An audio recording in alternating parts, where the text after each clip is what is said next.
Bonjour à tous, donc oui, je m'appelle Marion Le Fournier et j'ai créé l'Alchimie des corps, je vous en parlerai un petit peu plus loin. Donc c'est du yoga, du reiki et du développement personnel pour notre bien-être. Je suis ravie d'ouvrir ce bal de conférences sur ce nouvelle édition du forum. Et donc aujourd'hui nous allons parler du pouvoir du souffle du point de vue du yoga. Donc nous allons aborder 4 points principaux. Le premier est l'influence du souffle sur notre vie. Ensuite, je vous présenterai en quelques mots le Hatha Yoga, qui est le yoga que j'enseigne. Je vous décrirai comment respire un yogi ou une yogini. Et nous verrons quel est le pouvoir du souffle qui est accordé au yoga.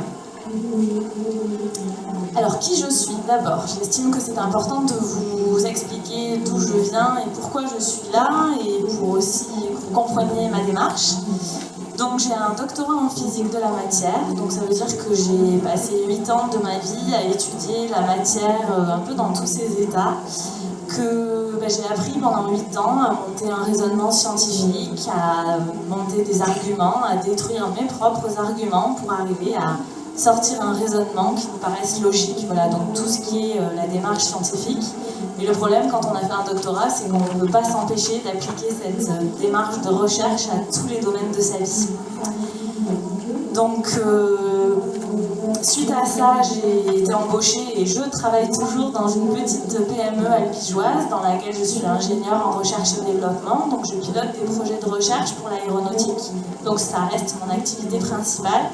Et à côté de ça, parce que j'ai un peu une double vie, mais je suis professeure de Hatha Yoga depuis quelques temps. Et puis, depuis un certain temps aussi, j'ai été amenée à me poser, en tant que chercheuse, beaucoup de questions sur le monde qui nous entoure. Et c'est comme ça que j'en suis venue à m'intéresser au Reiki, qui est donc un art énergétique japonais, pour aller peut-être comprendre et maîtriser des choses que j'avais pu observer par moi-même et que je ne comprenais pas, même en tant que scientifique. Mais comme j'ai pour habitude de dire, un chercheur qui ne croit pas ce qu'il ne voit pas est un très mauvais chercheur. Je dis toujours, c'est pas parce que je ne comprends pas ce que je vois que je vais nier son existence. Donc voilà, c'est comme ça que j'en suis venue à me mettre en tant que scientifique à la pratique énergétique. À côté de ça, je me suis aussi formée au référentiel de naissance, qui est un outil de développement personnel qui est très puissant et très intéressant, d'abord pour moi, parce que ça en passe souvent par là, et donc qui permet d'établir une carte des potentialités de notre vie, d'établir une carte des atouts que nous avons et des difficultés qu'on a, et pour essayer un petit peu de mieux se rendre compte de où on veut aller dans notre vie.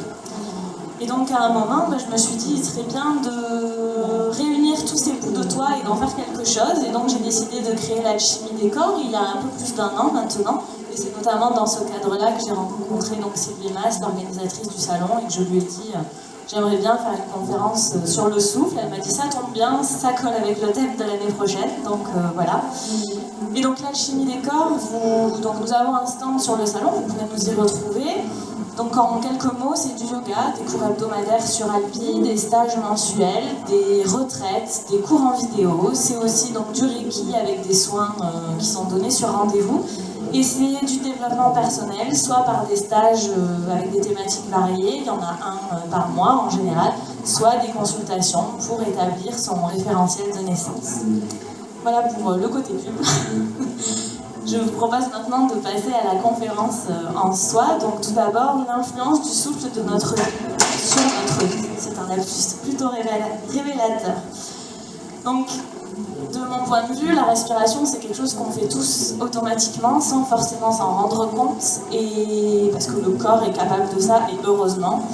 Et en fait, le souffle et la respiration, si on est attentif à ce qui se passe en fonction de ce qu'on vit, on se rend compte que ce souffle évolue vraiment avec nous. Et par exemple, si on considère les activités personnelles, si on est à l'écoute de son souffle quand on court, ou bien quand on est assis à peut-être méditer, ou même à rien faire, juste à observer un personnage, ou même quand on fait l'amour, j'aime bien prendre cet exemple, on a des souffles qui sont très variés. La profondeur du souffle peut varier, le rythme du souffle peut varier. Donc il y a plusieurs choses qui influencent le souffle dans nos vies. Donc la première que j'ai listée, c'est vraiment nos activités personnelles. Est-ce qu'on marche, est-ce qu'on court, qu'est-ce qui se passe? Ensuite, c'est notre environnement. Si on marche en montagne, en altitude, on ne va pas du tout avoir le même souffle que quand on est au bord de la mer en train de se détendre sur notre serviette parce qu'on est en vacances à la plage et que c'est chouette. Donc déjà, c'est des souffles qui sont différents dans leur rythme. C'est différent pour tout le monde. Le souffle ne sera pas le même. Donc c'est pour ça qu'il faut vraiment aller explorer comment son souffle évolue en fonction de sa vie. Et puis j'aime bien aussi donner l'exemple de l'avion parce que c'est aussi un clin d'œil à mon deuxième métier. Mais typiquement, si vous êtes dans un petit avion ou même dans un gros avion et que vous avez peur en avion, votre souffle va être forcément modifié par votre environnement. Notre souffle, notre façon de respirer, oui, parce que je n'ai pas expliqué qu'en yoga, la respiration, on appelle ça le souffle en général. Je suis allée plein faire. Donc notre souffle est en général modifié par nos émotions. Donc quand on va avoir de la joie ou quand on va ressentir de la colère, on ne va pas respirer de la même manière. On peut aussi, comme on dit, avoir le souffle coupé devant quelque chose qui est beau, devant un tableau, devant une architecture qui nous plaît. Voilà, les émotions qu'on ressent vont aussi venir influencer notre façon de respirer. Et bien évidemment, notre entourage, les gens avec qui nous vivons. Ça peut aller du chat qui va nous apporter un certain réconfort jusqu'à nos enfants ou les personnes âgées qui vivent dans notre entourage, qui peuvent avoir un effet apaisant ou un effet plutôt excitant sur notre souffle. Donc, tout ça pour dire que le souffle et notre vie, ce qui se passe dans notre vie, sont liés. Donc, par ces quelques exemples qui sont très généraux, on voit que la vie influence notre souffle, mais du point de vue du yoga, si on arrive à faire quelque chose sur notre souffle, on va pouvoir influencer notre vie. Et c'est là que c'est intéressant, puisque gérer son souffle, c'est un des moyens de prendre en main notre vie, d'atteindre nos buts, de faire un petit peu, d'aller où on a envie d'aller.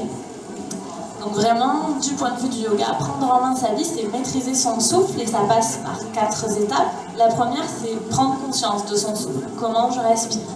Comment je respire dans telle et telle situation? Aller vraiment se rendre compte que par moment, on ne respire plus. Des situations où on a le souffle complètement coupé parce qu'on peut avoir du stress ou même de la joie, on ne respire plus. Donc c'est vraiment aller prendre conscience de comment on respire en fonction des situations.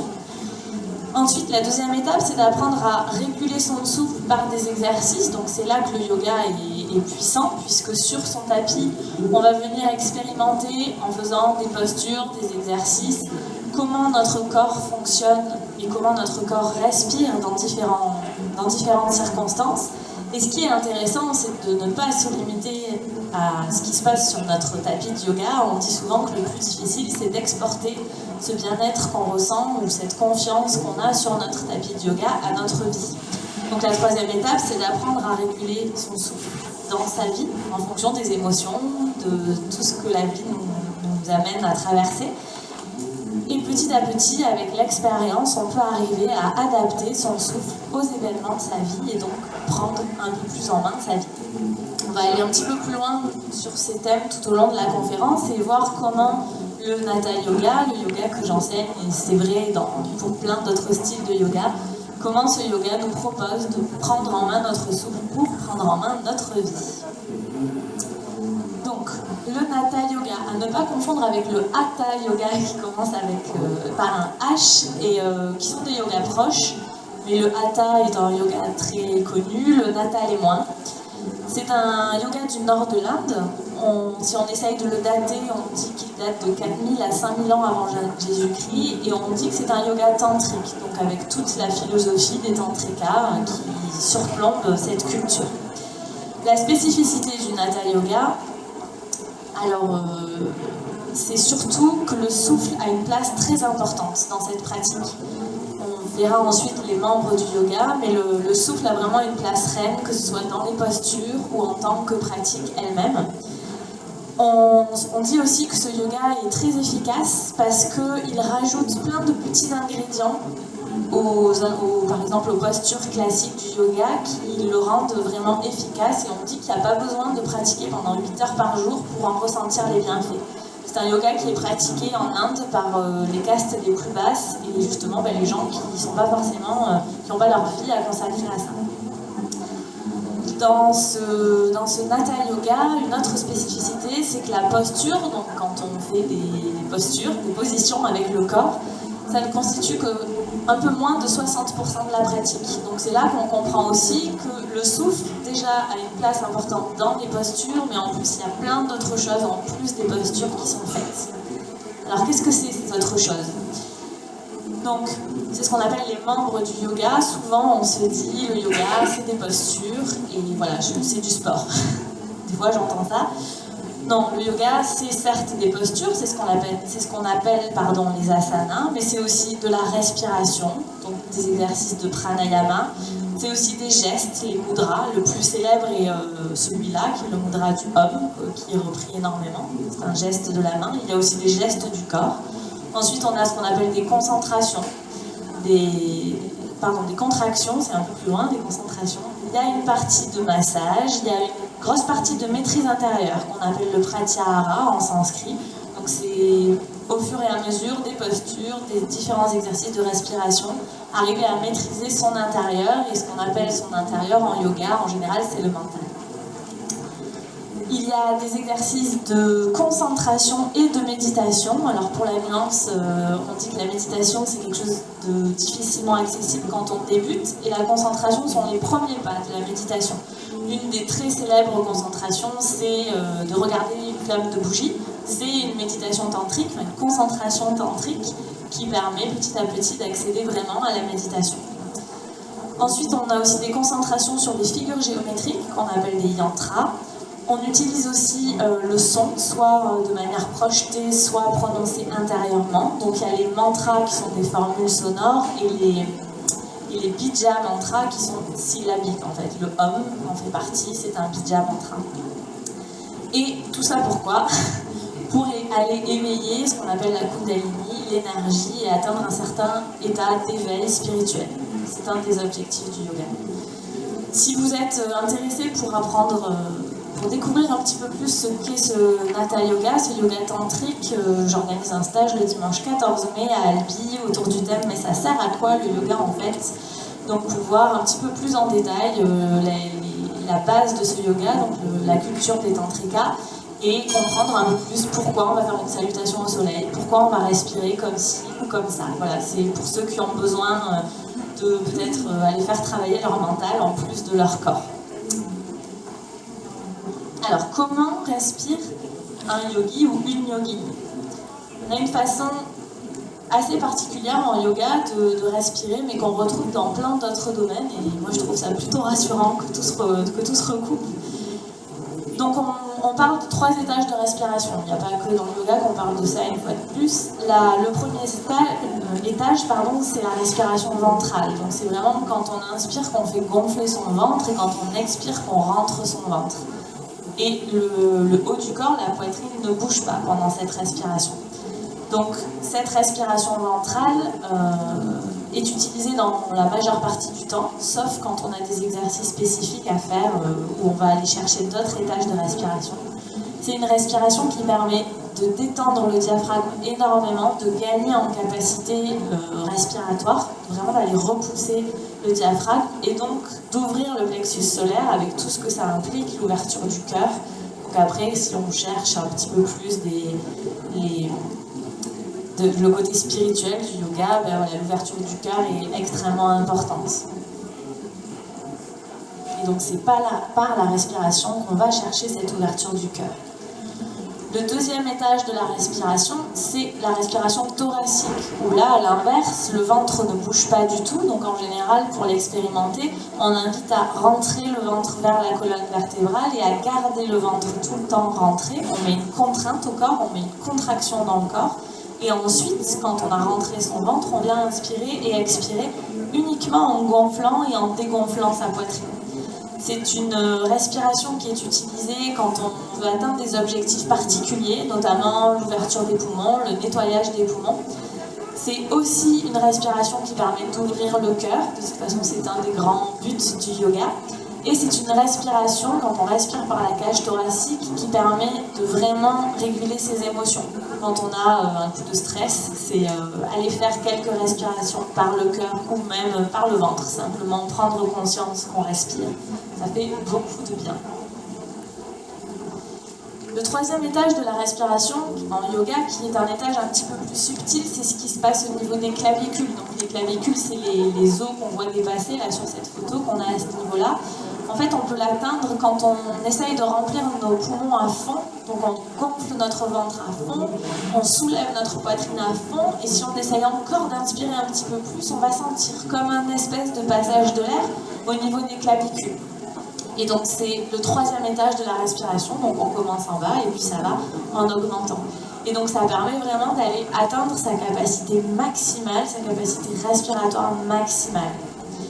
Donc en fonction des exercices qu'on fait, des postures qu'on fait, on va aller chercher la respiration abdominale, la respiration thoracique ou la respiration claviculaire. Et une des respirations qu'on fait en yoga, c'est ce qu'on appelle la respiration yogique complète. C'est une respiration où on va commencer en inspirant par gonfler son ventre, et en continuant d'inspirer, on va gonfler sa poitrine, puis on va soulever légèrement ses clavicules, et en expirant, on va laisser ses clavicules s'abaisser, le thorax s'abaisser, et le ventre se rentrer.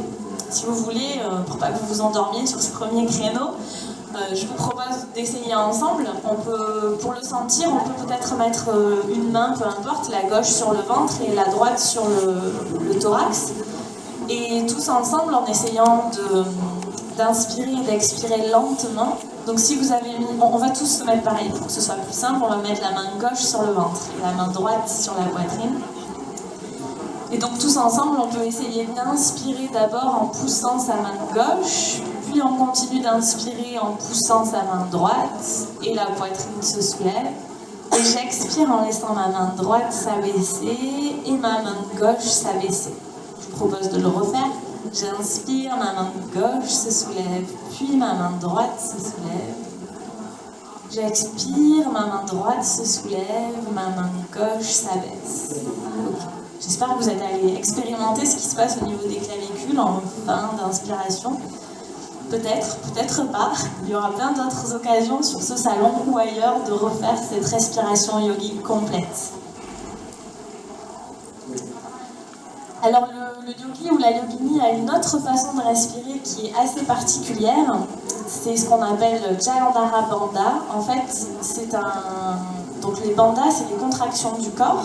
Et c'est une contraction qu'on vient installer au niveau de la gorge. Donc c'est une contraction légère qu'on met au niveau de la gorge et qu'on est censé maintenir, avec la pratique on y arrive, du début de la séance jusqu'à la fin de la séance. Alors ça en fait un souffle un petit peu sonore, c'est pour ça qu'on dit que les yogis ont une façon de respirer peut-être un peu bizarre pour certains. Si je vous le fais, je vais essayer de l'exagérer un petit peu pour que vous l'entendiez bien. Ça fait quelque chose comme ça.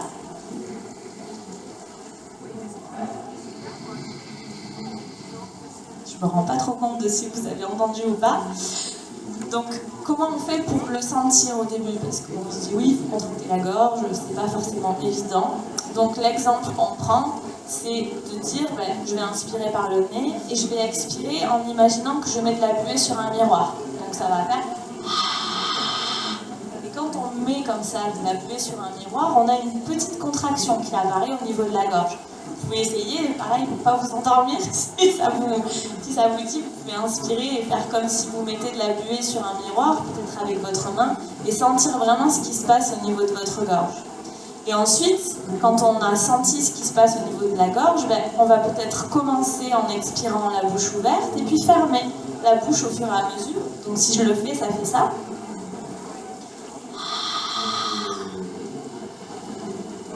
Et du coup, en fermant la bouche, je garde cette contraction au niveau de ma gorge et je fais Jalandhara Bandha. Je respire comme un yogi.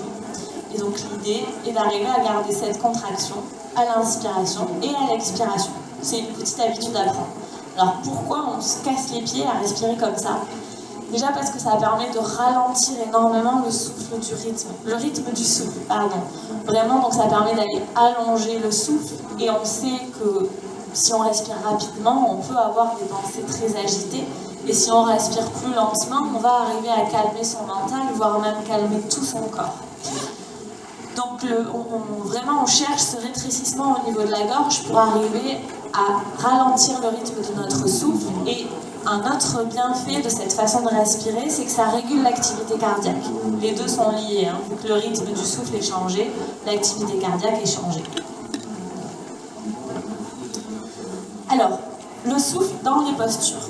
En Hatha Yoga, une des spécificités, ça dépend des styles de yoga, mais dans le yoga que j'enseigne, on contraint son souffle dans les postures. Donc qu'est-ce que ça veut dire, contraindre son souffle dans les postures? Ça veut dire qu'on installe des rythmes de souffle.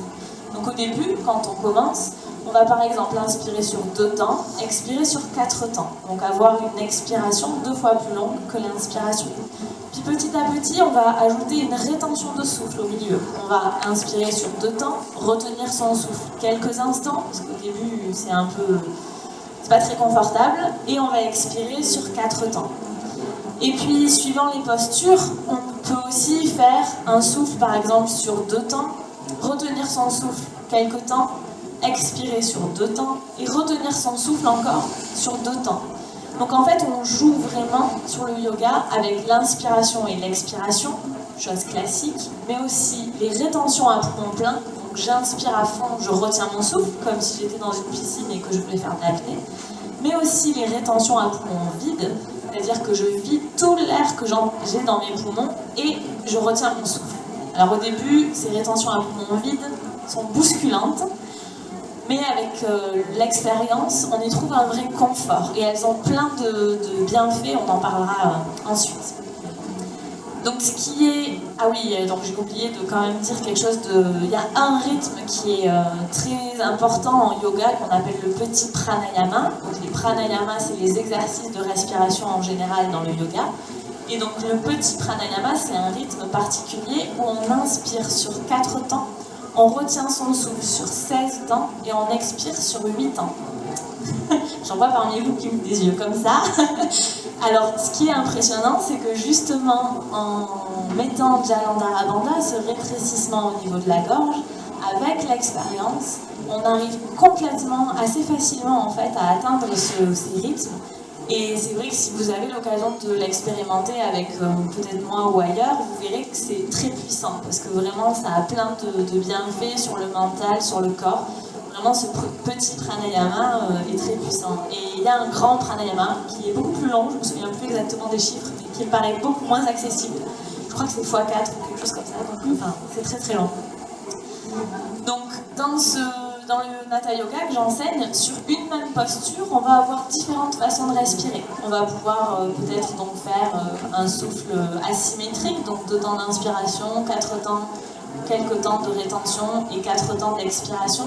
Et dans la même posture, on va pouvoir faire un souffle symétrique, donc par exemple le souffle carré, donc où l'inspiration, la rétention à poumon plein, l'expiration et la rétention à poumon vide durent le même temps.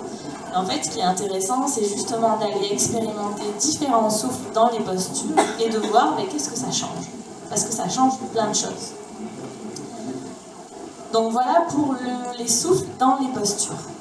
Dans le yoga, il y a aussi les souffles en tant que pratique pure, ce qu'on appelle pratique pure, c'est-à-dire je m'assois et je fais un souffle. Donc ça, c'est vraiment ce qu'on appelle les pranayamas. Et il y a énormément de types de souffles différents. Il y a des souffles très rapides qui s'appellent les Bastrika, les Kapalabhati. C'est les noms des souffles en sanskrit. Il y a des souffles qui sont plutôt lents, qu'on va faire par exemple en inspirant par une narine, puis en expirant par l'autre narine. On va venir jouer avec les différentes façons qu'offre le corps de respirer. Et donc ça s'appelle Nadi Shodhan. Une autre façon de respirer, c'est Samavriti. C'est pour les noms en sanskrit parce qu'ils sont quand même sympas à entendre.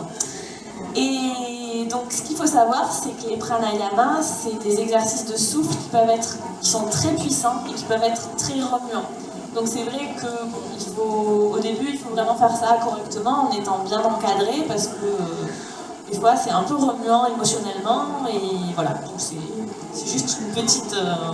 Et en même temps, quand on les maîtrise, c'est super chouette parce que c'est super puissant et ça permet de libérer beaucoup de choses. Mais en fait, ils ne se contentent pas juste d'inspirer et d'expirer pour que le souffle soit efficace, pour qu'il ait tous les pouvoirs qu'on lui accorde, qu'on verra dans la dernière partie de cette présentation. il y a plusieurs choses qu'il faut faire pendant qu'on respire dans ce yoga. Alors au début, c'est la galère. Au début, on ne peut pas respirer, tenir une posture, tenir une contraction du corps, une position des yeux, enfin, on n'y arrive pas. Alors c'est pas grave. On commence par une chose, et quand on maîtrise à peu près une chose, on en rajoute une autre. Et plus on en rajoute, plus l'efficacité est croissante. Donc pas de panique, même si ça paraît beaucoup, on y arrive avec le temps, il n'y a pas de problème.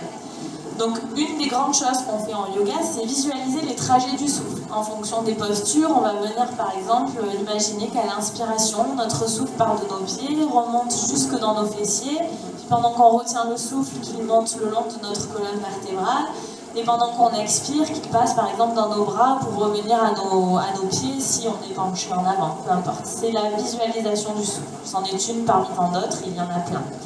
Ensuite, pour que le souffle soit efficace, il faut installer des contractions au niveau du corps. Donc on en a vu une, Jalandhara Bandha, la contraction de la gorge, le coup de je mets de la buée sur un miroir en fermant la bouche. Il y en a d'autres, il y a Mula Bandha, qui est la contraction de l'anus, et Uddiyana Bandha, une contraction qui se passe au niveau du ventre. Pourquoi on installe ces contractions? En fait, c'est pour verrouiller la structure énergétique. L'exemple qu'on donne souvent, c'est que si on veut remettre de l'énergie de l'eau, par exemple, dans une cruche qui est percée, on ne va jamais y arriver. Donc l'idée, c'est d'abord de fermer la cruche, de verrouiller les trous, pour remettre de l'eau. En énergie, en yoga, c'est pareil. On considère qu'il faut d'abord aller verrouiller les fuites énergétiques avant d'envisager de faire des techniques qui nous permettent d'augmenter notre énergie. Donc les contractions du corps font partie de ces moyens de verrouillage de la structure énergétique. Ensuite, pour qu'un souffle soit efficace, on utilise des mantras. Donc des mantras, c'est des sons, Om en est un, il y en a plein d'autres, So, Ham, Ram, Ksham, il y en a plein. Et donc en fonction des postures, on va, au lieu de compter ces temps d'inspiration et ces temps d'expiration, parce que quand il faut compter 4, 16, 8 et encore, c'est pas énorme, au bout d'un moment c'est un peu rébarbatif de compter avec des chiffres. Du coup on utilise plutôt des mantras, donc des sons, qu'on prononce intérieurement. On prononce dans sa tête, au lieu de compter 1, 2, on va faire So, So. Et on profite de l'énergie, de la vibration de ce son qui se répartit dans notre corps en même temps qu'on le prononce. Et on oblige le mental à focuser, vraiment à se concentrer sur une chose en particulier avec l'utilisation de ces mantras. Donc ça, c'est aussi une des grandes spécificités du Hatha Yoga, c'est qu'il y a des mantras qui sont utilisés quand on fait des postures de force, qui nous aident à aller tenir la posture, qui sont vraiment réénergisants, et des mantras qui sont plutôt calmants. Toujours pour avoir un souffle efficace, il y a deux autres choses qu'on utilise en yoga, la position des yeux. Dans toutes les postures, on va installer, il y a 3 grandes positions des yeux, soit venir loucher sur son bout du nez, en gardant les yeux fermés ou les yeux ouverts, ça dépend des fois, on n'a pas toujours l'air très intelligent, je vous l'accorde, mais on ne se voit pas en général, on ferme les yeux. La deuxième contraction, c'est au niveau du 3e œil, le point entre les sourcils, et la 3e position des yeux, c'est quand on fait comme si on voulait regarder à travers la fontanelle. Donc vraiment quand on fixe ses yeux sur un point situé au-dessus de la tête. Ça c'est pareil, l'idée de poser ses yeux quelque part, c'est que le principe c'est d'arriver à calmer son mental. Quand on a un mental qui n'est pas stable, peut-être que vous l'avez déjà expérimenté, quand on pense à plein de choses en même temps, on a les yeux qui papillonnent. On va regarder un peu partout parce qu'on n'est pas stable mentalement. D'installer une position des yeux fixe, d'aller regarder le bout de son nez ou entre ses 2 yeux, ça permet vraiment de structurer le mental et de le calmer, rien que parce que les yeux ne bougent plus. Donc c'est une autre façon d'aller appuyer les bienfaits du souffle. Et dans le Hatha Yoga, il y a aussi la position de la langue. Alors celle-là n'en est pas une, c'était juste pour illustrer. Mais on va venir positionner sa langue à l'intérieur de sa bouche de certaines manières. On peut en tester la plus simple parce qu'elle est rigolote. La plus simple, elle s'appelle Kechari Mudra. L'idée, c'est de venir amener la pointe de sa langue vers l'arrière du palais, le plus loin possible derrière. Et si vous le faites, vous allez voir que quasiment automatiquement, si vous laissez le corps faire, vraiment, vous allez avoir les mâchoires qui vont se desserrer. Donc déjà, ça permet de desserrer les mâchoires, et en plus, il y a une histoire de salive, ça permet de réguler l'apport de la salive dans la bouche. Voilà, donc vraiment, donc ces 2 choses sont aussi importantes pour rendre un souffle efficace. Et alors, je vous ai dit que dans le Hatha Yoga, on comptait, donc avec différents rythmes. Et donc, on peut se demander comment on compte. Est-ce que je dois compter vite? Alors, peut-être qu'au début, je vais compter un peu vite parce que les souffles sont un peu longs et que ça va m'arranger. Mais en fait, comme beaucoup de choses dans le yoga, c'est assez cadré. On dit qu'on doit compter sur le rythme du matra. Et donc, le matra, c'est le temps qu'on met pour prendre son doigt, faire le tour de son genou avec son doigt et claquer des doigts. Donc ça fait 1, 2, 3, donc c'est quelque chose quand même d'assez lent. Bien sûr c'est une indication, hein. On ne va pas tous mettre le même temps pour faire le tour de notre genou. Mais voilà, c'est une indication. Et donc toujours pareil, l'idée avec ce rythme du matra, c'est d'aller expérimenter que si on compte rapidement ou si on compte plus lentement, on ne va pas avoir le même calme mental. Si je compte rapidement, ça va me mettre dans une espèce d'état un peu d'excitation, alors que si je ralentis ma façon de compter, automatiquement ça va ralentir mon souffle et ça va ralentir mon mental et ça va laisser la place au souffle de faire vraiment ce pourquoi il est fait. Alors, mais pourquoi il est fait? Le pouvoir du souffle du point de vue du yoga. Donc si on arrive à respirer efficacement, une fois de plus ça vient avec le temps, on installe ces positions des yeux, positions des langues petit à petit. Le yogi nous promet plein de choses, parce que pour le yogi, le souffle est un petit peu magique. J'ai classé ça sur différents niveaux, en commençant par le corps. Donc le corps, à quoi sert le souffle et cette façon de respirer dans le corps? D'abord, ça aide dans la tenue des postures. Alors ça dépend des postures, bien évidemment. J'ai mis des exemples en orange, hein. Par exemple, allonger son souffle, ça peut aider dans la tenue des postures. Mais ce qui est assez impressionnant, c'est que quand on est, par exemple, dans des postures de force, donc il y en a une qui est assez connue, c'est le cobra, où on est donc allongé à plat ventre et on vient relever le buste. Au bout d'un moment, pour les bras, c'est un petit peu, si on y reste dans cette posture, c'est un petit peu dur pour les bras. Et en fait, peut-être que vous pourrez l'expérimenter, mais si on met une rétention de souffle à poumon plein, donc si on inspire, on retient notre souffle, on expire dans cette posture, il y a un espèce d'effet que moi je trouve complètement magique, où on a vraiment l'impression à la fin de la rétention qu'on a récupéré une patate et d'un coup les bras nous poussent sans aucun problème dans cette posture. Donc vraiment le souffle va aider dans la tenue des postures de force, notamment grâce aux rétentions. Et le souffle, je pense que c'est un des pouvoirs du souffle qui est le plus connu, c'est qu'il permet aussi d'aller étirer les muscles profonds. Alors là, c'est plutôt à l'inverse, c'est-à-dire qu'on va aller essayer de ralentir et d'allonger le plus possible notre souffle. Et si on l'expérimente, plus on ralentit, plus on étend notre souffle, plus les muscles suivent, plus on va loin dans les postures d'étirement. Et c'est vraiment en venant installer un souffle et la visualisation, donc par exemple aller donner de l'air à ses jambes, c'est vraiment en faisant toutes ces petites choses qu'on va arriver à accrocher le pouvoir du souffle sur l'étirement des muscles profonds. Une autre chose qui est assez connue, c'est que le souffle permet de relâcher les tensions dans le corps. Je ne sais pas si vous l'avez déjà expérimenté, mais parfois quand on se bloque le dos, parfois il suffit de venir mettre son souffle dans la zone qui nous fait mal et d'essayer de pousser avec son souffle. Et parfois, ça va un peu mieux, rien que par le souffle. Donc, il permet vraiment de relâcher les tensions physiques. Ensuite, le souffle a un vrai rôle de nettoyage des poumons. Donc ça, en yoga, on l'utilise dans des souffles souvent qui sont rapides, où on va venir amener plein d'air dans les poumons. Et donc, c'est des souffles qui s'appellent Kapalabhati.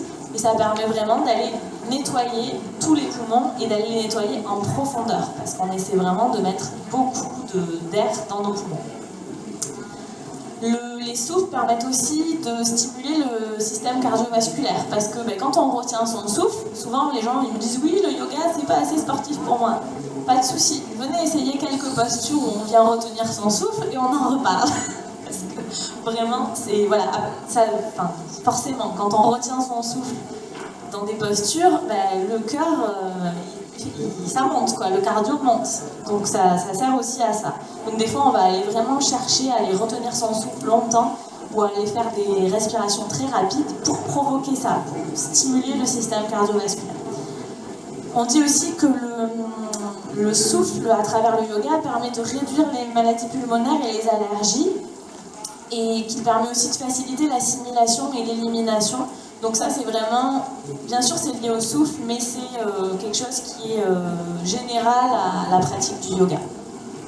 Alors si vous avez envie d'en savoir un petit peu plus sur tout ça, je fais un petit coup de pub pour Arte, qui a fait un joli reportage qui est de 360 Géo, qui s'appelle Yoga et médecine traditionnelle de l'Inde, qui est allé en Inde étudier un yoga qui s'appelle l'Iyengar, c'est un autre style de yoga. Et peut-être que certains parmi vous l'ont vu, et donc ils ont vraiment expliqué tous les bienfaits, et donc fait des études de cas qui expliquent les bienfaits que peut avoir le yoga sur le corps. Je crois qu'il ne reste pas beaucoup, il doit rester peut-être 3-4 jours encore de temps pour visualiser ce reportage. Alors ensuite, le pouvoir du souffle sur le mental. Donc, le souffle en yoga, suivant les souffles qu'on fait, il va vraiment permettre de libérer les émotions. Ça, c'est vraiment quelque chose qu'il faut, alors déjà qu'il faut venir expérimenter, parce que j'aurais beau vous le raconter en long, en large et en travers, le mieux c'est vraiment d'aller le ressentir. Et donc on a des postures et des façons de respirer vraiment spécifiques qui permettent de libérer les émotions. C'est-à-dire qu'il y a des fois, vous êtes en train de faire un souffle ou une posture et vous attrapez un fou rire, vous ne savez pas pourquoi. Bon, voilà, ça libère, c'est pas grave, je vous laissez passer. C'est plus sympa que l'exemple de quand on pleure, donc je donne toujours l'exemple de quand on rigole. Ensuite, les souffles dans le yoga permettent de stabiliser le mental. Donc c'était ce que je vous ai expliqué aussi par la position des yeux. On arrive à calmer son mental, à le stabiliser, à se concentrer peut-être que sur une seule chose à la fois, ce qui est déjà énorme. Et à travers des souffles lents, des souffles spécifiques, on arrive aussi à prendre du recul sur une situation. C'est très typique quand on rentre dans la salle de yoga et qu'on se dit qu'on a tous les malheurs du monde qui sont en train de nous tomber sur le dos, et qu'en ressortant, on se dit mais en fait c'est pas grave là ce qui m'arrive, mais pourquoi je me suis dit que c'était la fin du monde dans ma vie? Alors ça, pour moi, c'est vraiment un des pouvoirs magiques du yoga, et c'est vraiment le souffle qui permet ça. Ensuite, il y a énormément de respiration, donc des pranayamas dédiés, des souffles lents, des souffles rapides qui permettent d'éliminer le stress. On a vraiment, avec le yoga, des façons de respirer qui sont très spécifiques, et j'ai pour habitude de dire à mes élèves, quand on fait une respiration, celle-là, le jour où vous vous tapez un coup de stress avant d'aller en réunion ou avant de faire quelque chose dans votre vie, prenez 3 minutes pour faire cette respiration. Vous verrez que tout ira mieux. Une fois de plus, il faut l'expérimenter, c'est pas moi qu'il faut croire, c'est vos corps. Moi, je fais que passer ce que mon corps me donne comme information. Ensuite, les souffles permettent de calmer le système nerveux et donc le mental. On vient l'expérimenter dans des postures où on a le corps qui tremble et où on vient rajouter le souffle par-dessus. Et donc on a pour habitude de dire que quand le corps tremble dans les postures, c'est le système nerveux qui relâche. Et on dit aussi que le souffle permet d'améliorer le sommeil. Donc on a vraiment des techniques de souffle en yoga qui permettent d'améliorer le sommeil, des techniques de posture aussi qui permettent d'améliorer le sommeil. Alors sur les énergies, parce que donc le yoga joue beaucoup avec les énergies à travers différentes façons de faire, et on va jouer sur ces énergies grâce au souffle. Donc déjà, il y a certaines façons de respirer qui permettent de nettoyer la structure énergétique. C'est un peu comme le coup de la cruche tout à l'heure avec l'eau qu'il fallait boucher pour la remplir. On estime qu'avant de remettre de l'énergie, il faut commencer par se vider de celle qui n'est pas forcément utile ou pas forcément bien pour nous. Donc on a vraiment des respirations spécifiques qui permettent de venir nettoyer notre structure énergétique. Ensuite, il y a des exercices, des pranayamas qui permettent aussi de faire circuler l'énergie, d'aller sentir si on a des blocages d'énergie dans le corps et d'aller obliger un petit peu ces énergies à se débloquer, à circuler mieux dans le corps. Et le yoga est aussi très fort pour arriver à augmenter notre énergie. Alors j'ai pour habitude de dire que, en tout cas dans le Hatha Yoga que j'enseigne, si vous ressortez tout chamallow d'un cours, c'est que j'ai raté mon cours. C'est vraiment pas le but. Le but, c'est certes de se détendre du point de vue du mental, c'est certes d'aller se faire du bien au niveau du corps, mais un des objectifs du yoga, c'est de ressortir en ayant la patate, parce que c'est vraiment de ressortir en ayant augmenté son énergie. Ma toute première professeure de yoga m'avait dit, et je pense que c'est très vrai, c'était une dame qui était à la retraite à l'époque, et ça fait déjà un certain temps, qui m'avait dit moi, j'aurais jamais pu faire tout ce que j'ai fait dans ma vie si j'avais pas rencontré le yoga. Et c'était il y a bientôt 10 ans, et je suis entièrement d'accord avec elle. Je ne pourrais pas faire tout ce que je fais dans ma vie si j'avais pas ces techniques de yoga qui me permettent d'augmenter mon énergie, de savoir que quand je suis fatiguée, il suffit que je m'assoie sur mon tapis et que j'aille chercher les techniques qui sont bien pour moi pour me permettre d'augmenter mon énergie. Donc c'est vraiment un des pouvoirs magiques du yoga, et ça passe par des exercices de souffle. Ce que je n'ai pas dit, c'est que dans la construction d'un cours de yoga, ces exercices de pranayama, ces exercices de souffle, ils sont pratiqués en fin de séance. Parce qu'on estime que tout ce qu'on fait avant, donc les exercices où on fait que des souffles, on estime que tout ce qu'on fait avant, toutes les postures qu'on fait avant, elles sont là pour préparer ces exercices de souffle et pour préparer les concentrations et les méditations. C'est juste pour préparer le terrain, parce que le fond du yoga, c'est ça, c'est le souffle. Et c'est la méditation, c'est le calme mental, c'est tout ça, avec tous les bienfaits que provoque le souffle. Alors, j'insiste aussi sur le fait, donc je suis physicienne, et on utilise de nos jours ce mot énergie à tort et à travers. Et moi la première, je me suis dit, en yoga, ouais, mais au final, qu'est-ce qu'ils appellent énergie, quoi, parce que maintenant c'est devenu un petit peu un mot fourre-tout. Et du coup, comme j'avais envie d'avoir des réponses pour moi, c'est là que j'ai pris mon étiquette ou ma casquette de chercheuse, et que je me suis dit, fais des recherches et intéresse-toi à, en fait, qu'est-ce que c'est l'énergie, quoi, parce que... Et du coup, je suis arrivée au bout de mes réflexions, j'ai comparé du point de vue de la science physique, donc qui est ma base, qu'est-ce que c'est que l'énergie, et du point de vue du yoga, qu'est-ce que c'est que l'énergie, et puis j'ai essayé de faire un petit peu une synthèse de tout ça et de voir s'il y avait des passerelles et si on pouvait comprendre à travers ces deux sciences, parce que pour moi ce sont vraiment deux sciences, et si on pouvait un petit peu comprendre qu'est-ce que c'était que l'énergie. Et puis une fois que j'ai monté ça pour moi, je me suis dit, j'ai quand même plein d'élèves qui me posent la question de savoir c'est quoi en fait l'énergie, on n'arrête pas de parler de ça, mais voilà. Et du coup j'ai décidé de partager ça avec mes élèves, et donc potentiellement avec d'autres personnes, à travers des ateliers théoriques. Et donc le prochain, pour le Club Pub, est le 9 avril sur Albi. Alors, le dernier pouvoir du souffle, ça concerne le développement de notre être. Alors, le souffle permet, du point de vue du yoga, de modifier ses schémas de pensée. Alors, qu'est-ce que ça veut dire ? Ça veut dire arriver à déjà repérer comment fonctionne notre cerveau, comment il pense, et arriver à travers le souffle à ne pas le faire penser de manière automatique, à diriger un petit peu sa pensée, à comprendre ses mécanismes de pensée, et donc à arriver à modifier les automatismes du mental. Et donc forcément, si on arrive à modifier les automatismes du mental, ça apporte une certaine liberté intérieure. Ça apporte c'est aussi se libérer de tous les archétypes humains et même sociétals, et arriver à mieux accepter qui on est vraiment à l'intérieur de nous.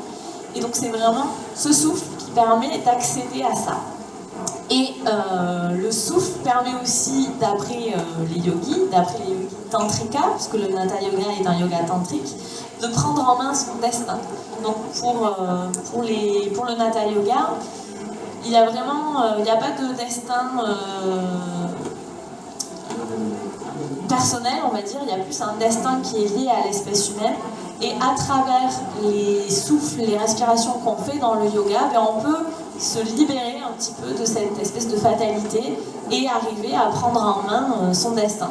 Alors pareil, en résumé, avant de passer à la diapo suivante, vraiment ce que j'ai voulu vous montrer à travers cet exposé, c'est qu'on peut complètement, à travers le souffle, influencer notre vie, que ce soit notre corps, notre mental, ou même notre être, qui on est. Voilà.